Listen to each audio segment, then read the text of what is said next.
Just one tablet of a non-steroidal anti-inflammatory drug contains millions of crystals, each one made up of millions of molecules of the active ingredient. All non-steroidal anti-inflammatory drugs have a crystalline structure and therefore dissolve slowly. When the tablet reaches the stomach, it breaks down into crystals, which settle on the mucous membrane, and absorption of the active ingredient gradually begins.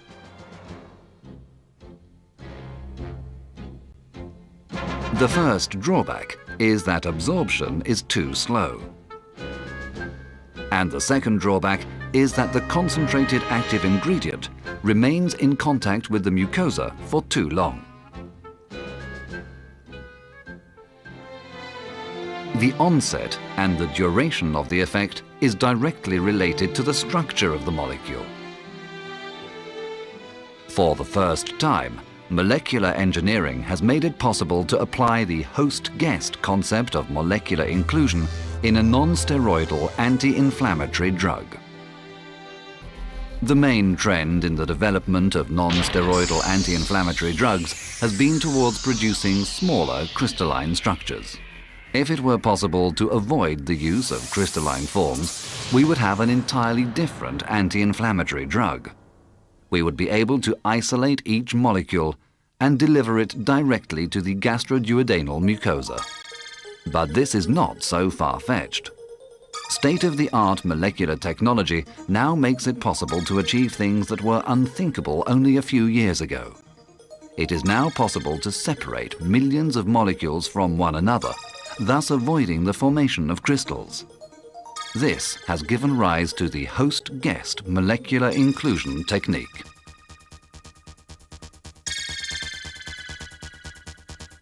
The host component is capable of including a guest molecule in its cavity and modifying its physical structure, solubility, and bioavailability.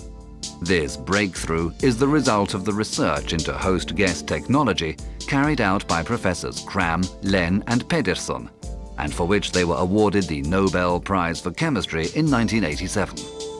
A host molecule can include inside it a guest molecule and modify its physical and chemical properties. Thanks to its ring-shaped structure, a host molecule, such as beta-cyclodextrin, can contain a lipophilic molecule in its central cavity, maintaining this inclusion merely by physical interaction. Beta-cyclodextrin has a ring-shaped structure with a central cavity measuring 6 angstrom in diameter. All the hydroxyl groups arrange themselves around this ring, giving the molecule a markedly hydrophilic character. PBC is the first non-steroidal anti-inflammatory drug produced with the host-guest molecular inclusion technique. Thus, it is the first anti-inflammatory drug without a crystalline structure. Just how is this new entity, PBC, formed? Beta-cyclodextrin has a three-dimensional ring-shaped structure with an exterior surface coated with water molecules. Its central cavity also contains unstable water molecules.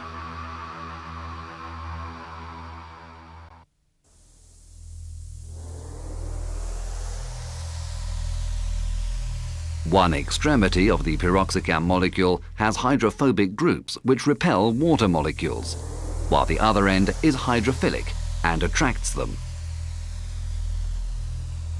The hydrophobic end of the molecule penetrates the central cavity of beta-cyclodextrin and repels the water molecules inside, while the hydrophilic part remains outside the cavity. Thus, the molecular inclusion process is completed. The beta-cyclodextrin molecule, shown here as the trunk of a transparent cone, allows the inclusion of a single anti-inflammatory molecule, here illustrated by the green hexagon. 36,000 million molecules, each one isolated from the other, give the anti-inflammatory drug a very rapid absorption rate. The complex separates in the stomach. Unlike what happens with other anti-inflammatory drugs with a crystalline structure, each one of the millions of PBC molecules is individually absorbed by the gastrointestinal mucosa. For the first time, this oral form of PBC allows regular and rapid absorption of the anti-inflammatory drug without accumulation of the active ingredient on the gastrointestinal mucosa. Beta-cyclodextrin is not absorbed but metabolized by intestinal flora to glucose. The advantages of PBC are considerable. The rapid absorption provides an analgesic effect comparable to that of injectable formulations.